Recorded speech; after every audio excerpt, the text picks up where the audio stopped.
ये आप देख रहे होंगे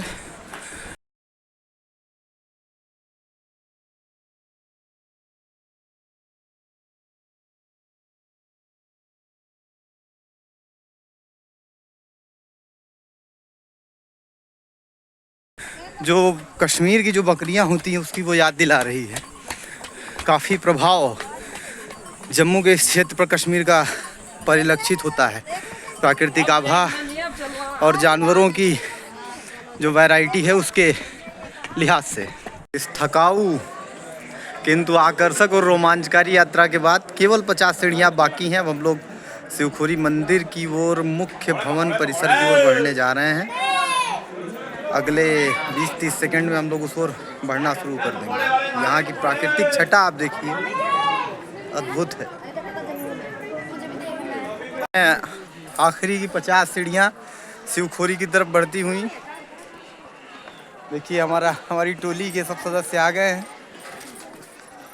और अब हम लोग बढ़ रहे हैं मंदिर की तरफ। जहाँ तक भी ये सचल दूरभाष ले जाने की अनुमति होगी हम आपको वहाँ तक की यात्रा कराएंगे।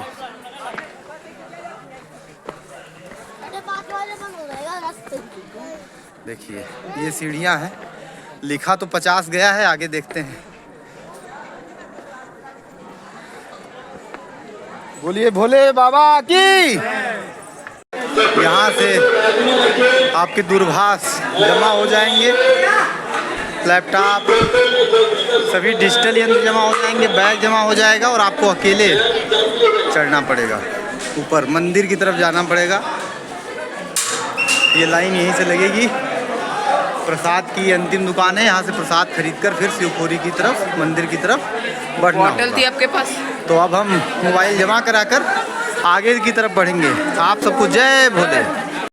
अब हमारी टोली के सदस्य सब यहाँ शिवखोरी से दर्शन करके नीचे उतर रहे हैं और जो कुछ हमने देखा वो अपने आप में अद्भुत था, अकल्पनीय था, अवर्णनीय था। मतलब उसका वर्णन तो कोई व्यक्ति नहीं कर सकता, क्योंकि वहाँ आप जब अपनी आँखों से ही उन दृश्यों को देखेंगे तो आपको समझ में आएगा। लेकिन एक सलाह जो हम अपने तरफ से आपको देना चाहते हैं वो ये है कि जब आप यहाँ आइए तो शिवखोरी का जो ये आखिरी पड़ाव है, जहाँ ये प्रसाद का जो स्टॉल लगा हुआ है, आखिरी जहाँ से सीढ़ियाँ शुरू होती हैं अंदर जाने की, वहाँ पर आपको गाइड मिल जाएंगे जो 150 रुपये पे उपलब्ध हैं। प्रसाद आदि खरीदने के बाद आप उनके साथ हो लीजिए, 150 रुपये दीजिए। अगर 4-5 लोग हैं तो भी और 10 हैं तो भी, जितने भी हैं। और इसके बाद वो आपको अंदर जाने के बाद सभी प्रकार के जो स्थान हैं वहाँ के वो बढ़िया प्रकाश, टार्च के प्रकाश में दिखा देंगे एक एक चीज़ को, जो आपको जानकारी नहीं होगी। बहुत अद्भुत है। जो वहाँ पर भगवान शिव की, माता पार्वती की और इसके अलावा तमाम अन्य देवी देवताओं के जो वहाँ पिंड बने हुए हैं या मूर्तियाँ बनी हुई हैं, उन पर बाकायदे प्राकृतिक जलाभिषेक हो रहा है और कोई भी ऐसा कृत्रिम जो है वहाँ बनावट नहीं किया गया है, सिवाय इस बात के कि वहाँ नीचे का जो फर्श है उसे रिक्रिएट किया गया है, रिकन्स्ट्रक्शन किया गया है। और इसके अलावा जो जानकारी है कि जब आप यहाँ आते हैं तो अपने मन में ये बना करके आइए, क्योंकि बड़ा ही प्राकृतिक स्थान है, आभायुक्त है और शक्ति का केंद्र है। ऐसे में यहाँ जो रुद्राभिषेक होता है, आज जब मैं इस समय नवंबर के 2024 महीने में, मतलब नवंबर महीने के 2024 सन में यहाँ हूँ, तो केवल 2100 रुपये में 4 लोग यहाँ रुद्राभिषेक करा सकते हैं और 3100 में 3100 रुपये में रुद्राभिषेक हो जाएगा। जो 4 लोग उसमें जो है बैठ सकते हैं और अगर बच्चे हैं 14 साल से कम आयु के तो उनको उसमें गिना नहीं जाएगा। कहने का मतलब है कि वो साथ बैठ सकते हैं, 1-2 बालक भी अगर आपके घर के हैं, तो ये अच्छी सुविधा है। और कुल मिलाकर कि यहाँ अगर आप रुद्राभिषेक कराते हैं, जैसा भगवान शिव का यहाँ मैंने स्वयंभू वो शिवलिंग देखा है, देखने के बाद पूरा मन गदगद हो गया। उस तरह का शिवलिंग मैंने अभी तक देखा नहीं था और आप भी शायद आएंगे तो पहली ही बार उस तरह का दृश्य देखेंगे। वो जो पूरी गुफा है बेहद रोमांचकारी है, देख करके आपका मन प्रसन्न हो जाएगा और सारी थकान जो आपके रास्ते की है वो यहीं दूर हो जाने वाली है।